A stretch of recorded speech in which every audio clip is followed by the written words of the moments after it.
up, Cash Gang? It's your boy CASHOUT DANZEL, man. Back with another video for y'all boys, man. We finna react to GlokkNine snitching on 4 bodies whilst locked up in the feds, bro. Yo, what's up with all these dudes reacting right now? Like, everybody's just ran. Nobody don't want to do the time for their consequences no more. Everybody just want to be. Hey, this is what to go in this video, y'all.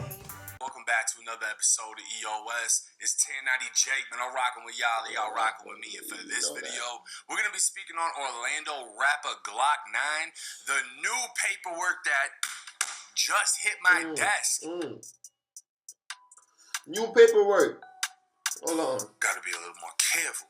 Just hit my desk of him snitching in the feds. Now, GlokkNine, obviously from Orlando, was hit with crazy RICO charges. There was a gang war between his group, AFNF, and then Hot Boys Group 438. Cutum Reese was involved. Fucking GlokkNine allegedly went to Cutum Reese's house, shot it up while Cutum Reese's mom and sisters were inside. Like, he wasn't even there. But the craziest thing about it all is GlokkNine is supposed to be cousins with Cutum Reese, so he shot his own aunt's house up. Like, the story is just extensive, but 2 years ago, All Run, as y'all can see right here, accused GlokkNine of snitching while they were in the same federal prison, and it was said GlokkNine actually got stabbed behind the situation. Multiple shootings, multiple attempted murders, and I'm not the only person that's covered this situation. You know, we got some big channels, Hip Hop Daily, Trap Geek. I don't know who this one is, but let's actually just take a look at Trap Geek's masterpiece, because this is, if I've never told y'all before, Trap Geek is the reason I ever got into these documentary style videos that I started doing after speaking on my time in prison. So big shout out to him. I always wanted to talk to him. I think I reached out on Instagram, but he just went missing. He's one of the mysterious ones on YouTube. But let's jump into it. When you come to Orlando, you think about Disney. Even though we ain't never been to Disney and shit ain't sweet, but people think about Disney when they talk about Florida. When we think of Orlando, we think of Disney. I ain't gonna lie, you ain't lying though. When I hear Florida, it's like it's Disney. For real though. When you really like me doing shit like this, you really understand like what them boys on over there. It ain't nothing sweet over there for real. Niggas just crash out dummies. Orlando Magic. Why everybody get that concept of Disney and all that? I don't know. I guess that's just how they see it from the outside. Well, the FBI typically doesn't telegraph our moves. What I can tell you is that these two gangs, the 438 gang and the Army gang, have got our attention now. The other 5 already in custody are responsible for nearly $2 million in stolen property. What? 1.9 million stolen property. Well, y'all 59 stolen. Y'all are tripping. 59 stolen vehicles. What's wrong with y'all? 59 stolen vehicles. Vehicles and 19 stolen firearms. Okay. The prominent people at the top. Okay. Just between those 8 people, they're responsible for 230 felony charges. Jaquavius Smith, better known as GlokkNine, just him himself has been arrested for 52 felonies. Hi, what is up, everybody? 52 felonies? Just GlokkNine alone in itself. Say that one more time, brother. Did I miss something? At the top, just between those 8 people, they're responsible for 230 felony charges. Jaquavius Smith, better known as GlokkNine, just him himself has been arrested for 52 felonies. Well, half of those is his. At them 200 and something felonies together as the 8 people, 50 something is GlokkNine.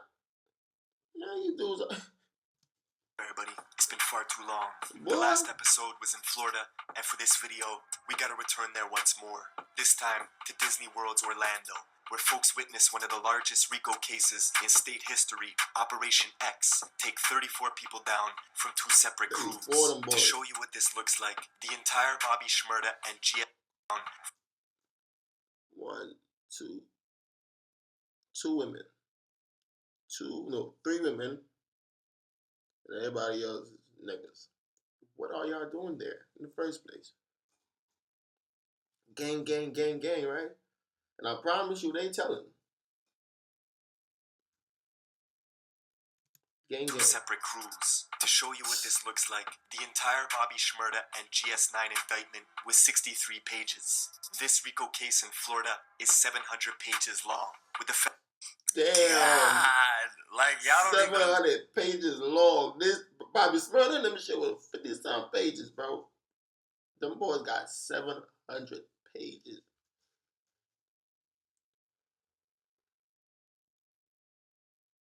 Man, boy. But y'all need Jesus in y'all life, bro. Y'all gotta go pray, gang. Get down on y'all knees and pray, bro. Cause this shit ain't it, bro. It was never that serious, though, gang. But y'all wanna be, like, in the streets that bad, bro? Like, bro, what is the streets really doing for you, bro? I ain't gonna lie. Like, what is it doing, bro? I don't really understand, like, why y'all wanna be in the streets so bad, though, bro. Like, she don't make you no millions of dollars unless you, like, some drug lord or some shit like that. And you still go down, bro. Them niggas still go down. Meech, Pablo Escobar, fucking, what's it, El Chapo, all them dudes, they went down, bro. You're not seeing the patterns, bro.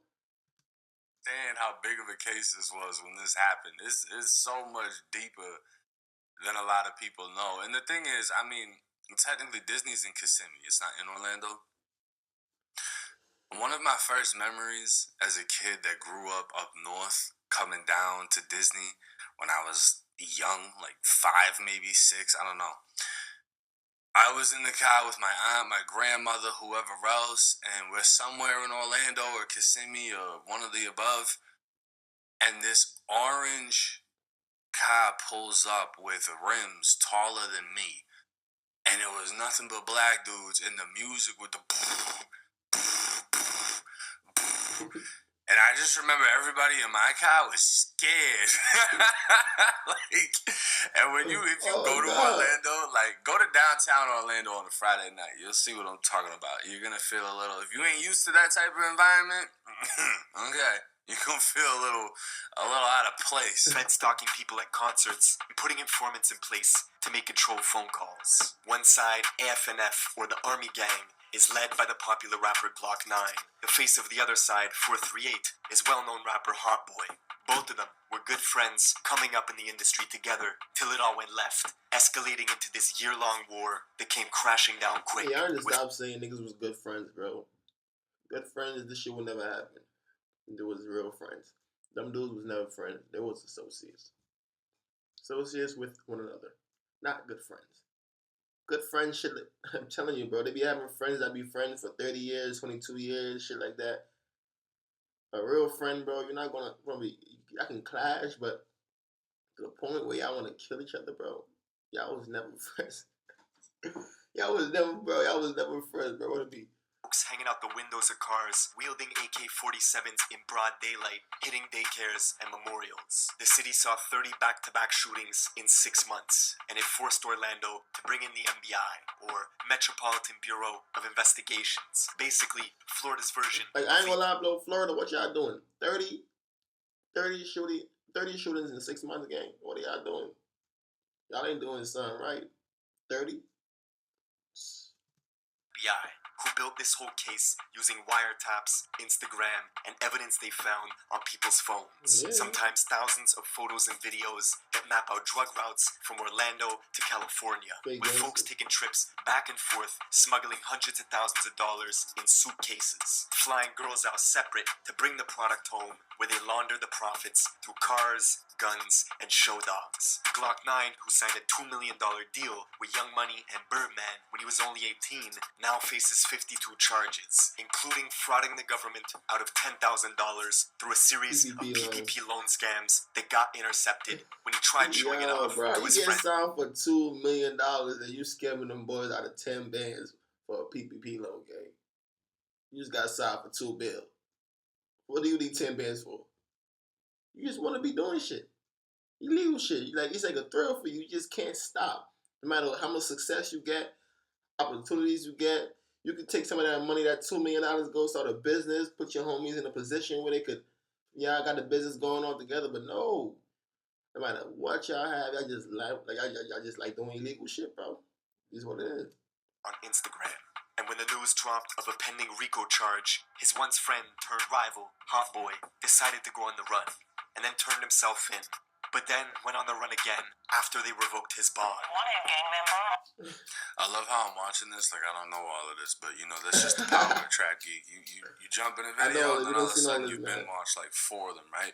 But what I want to do is I want to take y'all over to the accusations. Obviously, y'all have got a brief history on who they are, the type of things they were doing. I want to get to the snitching accusations because it wasn't really a question when he first got picked up if he was snitching. Obviously, somebody was gonna, but no one thought it was gonna be him. And then these accusations came up. September 19th, 2023.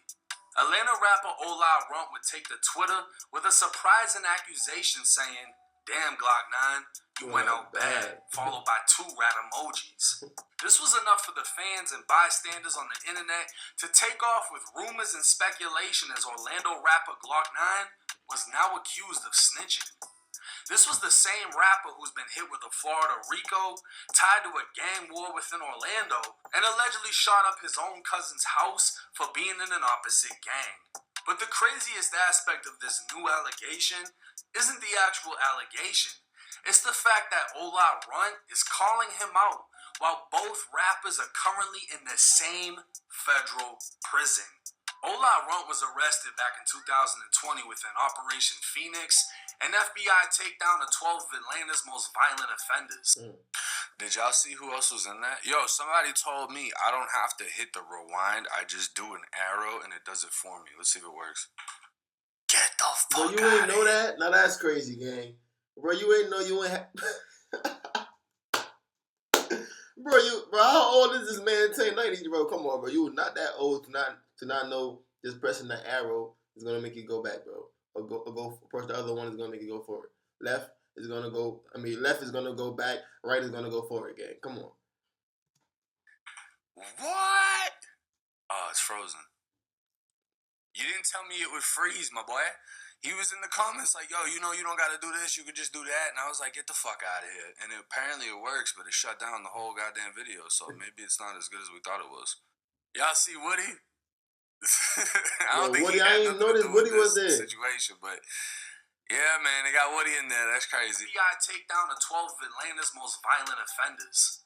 He'd be indicted by the feds after being found in possession of an FN-57 pistol loaded with 21 rounds, and after a guilty plea, he'd be sentenced to 57 months in federal prison. GlokkNine, on the other hand, was named as the leader of a gang known as the Army, or AFNF, based in the Mercy Drive area of Orlando.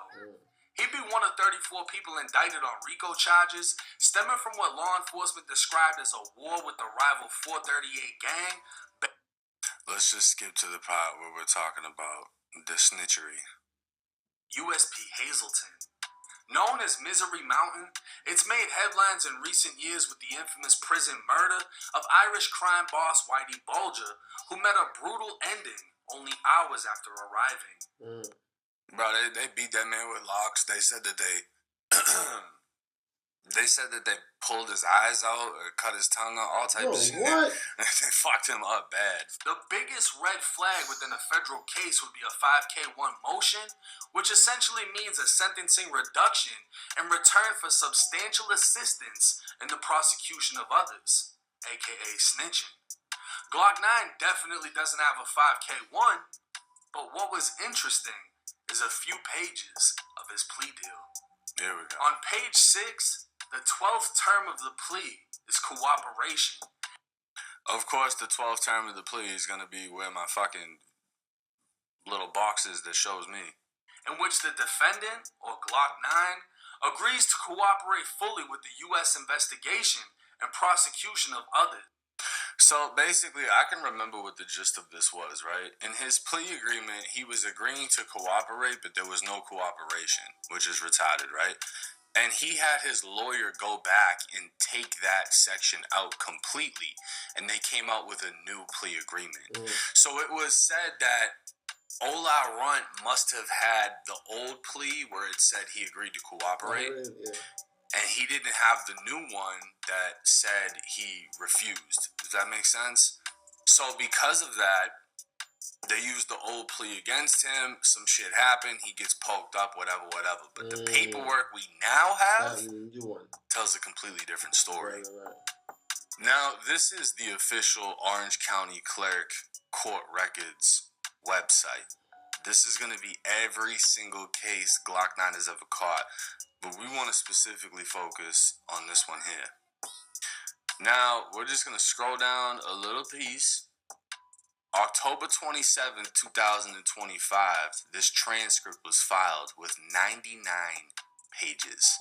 This is what we're going to get into. Now, this is a motion to suppress, and I'm going to be honest with y'all, this is my first time reading through it as well, so we're going to briefly skim, and if I skip it all, it's because it was just bullshit. So they bring up GlokkNine's former lawyer as a witness, and there's a direct examination. Good afternoon, tell me your name. He's an attorney, and it's basically just going to talk about his background, what he does, what he did. Now, this is saying he was an attorney for GlokkNine. To the best of my recollection, the first case I represented him on was either a 4 or 5 count attempted murder case. The case eventually got, thrown out. He beat it on the day of trial. I also represented him on a couple of state charges for possession of a firearm.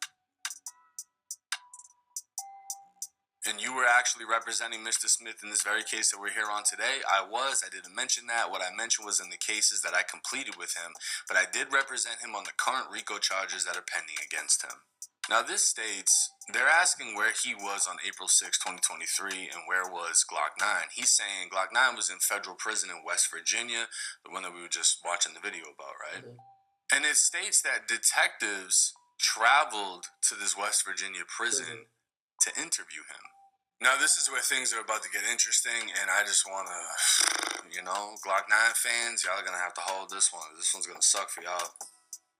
What did the detective tell you occurred? He said they went to see him and they were investigating a homicide, and they believed that Jaquavius had some information for them. And that they told him that this was the one and only time they would go see him. But when he asked to speak with me in the interview, they said that was a reasonable request and that they would extend that offer or go visit him one more time if he wanted to speak with him. So basically what they're saying is they wanted to talk to him. They wanted information on a murder. He asked to talk to his lawyer, which isn't a bad move. Right. He also told me this would serve 2 purposes for, in theory, 2 separate cases. He told me that he has an affidavit, a lengthy affidavit for an arrest warrant for GlokkNine on a homicide where he would conspiracy to homicide that he had drawn up, and Jaquavius had a choice of cooperating and he would be a witness in that, or not cooperating. He will walk that warrant over to the judge. So basically, they went to GlokkNine and said, look, you either cooperate in this case as a witness or we're hitting you with conspiracy to commit murder. Right. Conspiracy to commit murder means he must have had something to do with the planning of this. So this is meaning he would be cooperating against his own people. Right. Okay, so his lawyer is saying he's trying to negotiate the case to go away. GlokkNine will cooperate in the 4 murders. Dexter Rentz, Demetrius Cox, Dominique Aldridge, and Cordell Otwell. These are all 4 murder victims. And his lawyer is saying, to the best of my memory, those are the names that he was providing and discussing. They asked the lawyer leading up to whatever. They asked the lawyer leading up, was there in fact a statement or a proffer that was given by GlokkNine subsequent to April 6th? His lawyer would say yes. Now this would get further into GlokkNine didn't want to give a statement without his lawyer present. And the reason for that was he just wanted to make sure he was getting what he was told. And I mean, on countless pages, they're basically breaking down. He's going to get immunity. He's not going to be charged with the murder. His lawyer's trying to get the RICO thrown out completely. GlokkNine is sitting down with the feds in a West Virginia prison. They're telling him they have a warrant for murder, an affidavit that they could turn into a warrant. They could sign it, they could charge him with murder, or he could cooperate. And he's saying, I'll cooperate, but I want my lawyer here so I know I am getting my end of the deal. Now, this right here on page 36 states, during the interview, GlokkNine provided incriminating information against himself relating to the murders of Dexter Rents, Demetrius Cox, Dominique Aldridge, and Cordell Atwell. So he gave the interview, and he told them some things that could hurt himself. Now right here, the lawyer is saying that he had a chat with GlokkNine to make sure he understood the conversation, that he couldn't lie, and that if he doesn't do his part, he's not going to get the benefits. He needs to be truthful. Everybody flew up there for it. You know, they got to fly investigators from Florida to fucking West Virginia. He's telling GlokkNine, if he isn't truthful, this is going to be a waste of time. They made sure he understood. He acknowledged that he understood.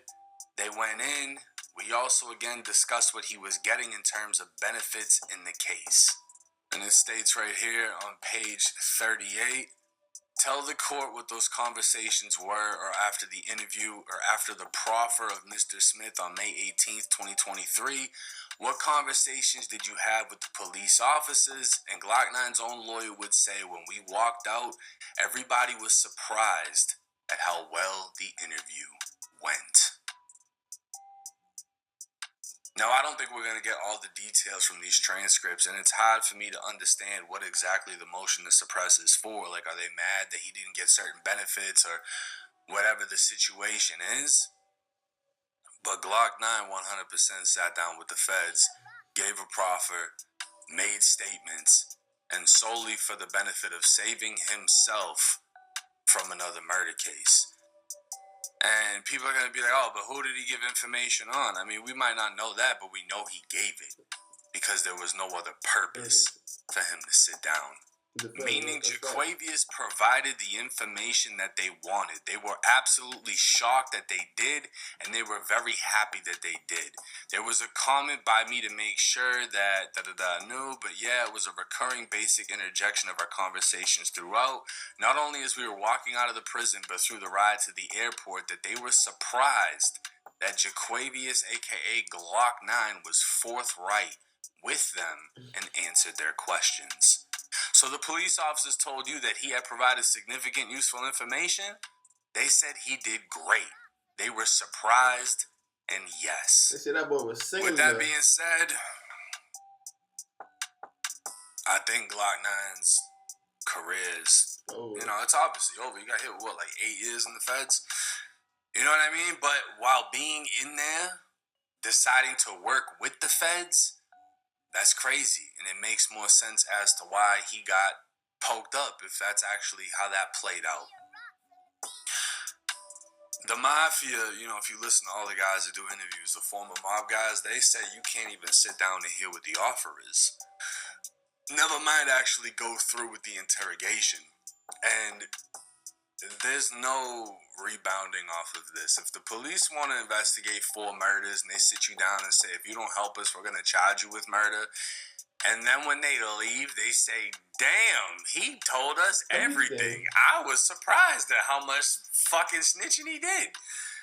Like, you got the police high-fiving. They didn't even expect you to do what you did. That's terrible. It's not a good look for Orlando. Well, man, that's the streets for you. That's the streets for you, brother. Ain't nobody loyal in the streets, no matter all that shit they be talking. And nobody don't want to sit in no jail cell for no 30, 50 years. No. All that, no. Nobody not doing that. I mean, unless you like, unless y'all really like, but nobody don't want to do that, bro. So if you got niggas that was pretending to be gangsters in the streets, and they out here killing and all that, and then consequences come, what do you think gonna happen? They gonna tell they was never prepared for the streets. It was all a pretending, all the act. Feel me? But that's that video, man. Let me know y'all boys feel about this video in the comment section, man. We know where to find this. The crime don't stop, never gonna stop. Bye.